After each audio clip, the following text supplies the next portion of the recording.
Hello బచ్చే, ఈరోజు మనమైతే చూసేద్దాము టేస్టీ అయిన మునక్కాయ పెసరపప్పు కూర. చాలా సింపుల్గా టేస్టీగా అయితే చేసుకోవచ్చు అండి. ఫస్ట్ అయితే మనము కుక్కర్ తీసుకొని టీ గ్లాస్లోని హాఫ్ గ్లాస్ పెసరపప్పు అయితే నానబెట్టుకొని ఒక 10 to 15 minutes కుక్కర్లో అయితే టూ విజిల్స్ అలా వచ్చేటట్టు అయితే పప్పు అయితే ఉడికించుకోండి.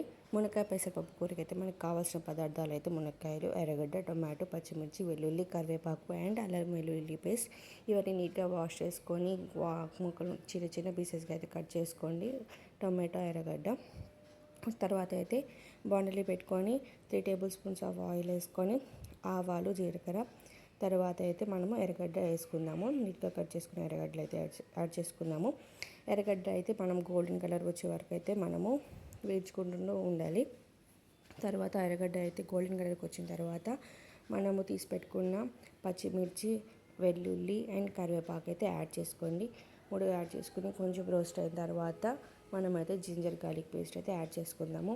జింజర్ గార్లిక్ పేస్ట్ యాడ్ చేసుకొని అది పచ్చివాసన పోయేంత వరకు అయితే మనము వేయించుకోవాలి. తర్వాత అయితే మనము ఏం చేద్దాము అని అంటే తర్వాత మనమైతే టొమాటో యాడ్ చేసుకుందాము. పచ్చిమిర్చి, ఎర్రగడ్డ, టొమాటో కొంచెం అయితే వేగిన తర్వాత మనమైతే మునక్కాయలు యాడ్ చేసుకోవాలి. మునక్కాయలు యాడ్ చేసుకున్న వెంటనే 1/2 tablespoon కానీ మనకు తగినంత ఉప్పు అయితే యాడ్ చేసుకోండి. ఎందుకంటే మునక్కాయ ముక్కలకు కూడా ఉప్పు పడుతుంది.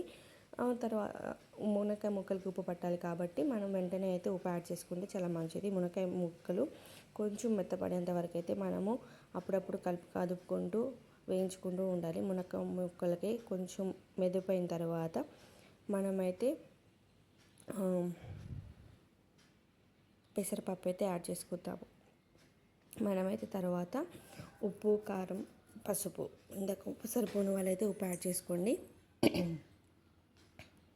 ఇలా పసుపు, కారం అయితే యాడ్ చేసుకున్న తర్వాత కొంచెం వేగిన తర్వాత మనం ఉడకబెట్టుకున్న పెసరపప్పు అయితే యాడ్ చేసుకోండి. కొంచెం ముక్కలు ఉడకడానికి కొంచెం గ్రేవీ కోసం అయితే మీకు కావాల్సిన అమౌంట్ ఆఫ్ వాటర్ అయితే యాడ్ చేసుకోండి.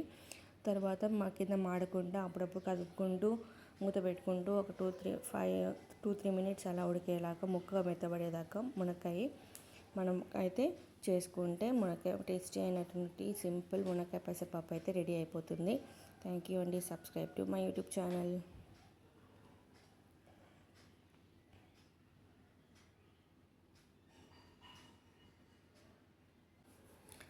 మధ్యలో అలా కలుపుకుంటూ అయితే మనం మెతుపుకోవాలి, లేకపోతే కింద అయితే మాడిపోతుంది.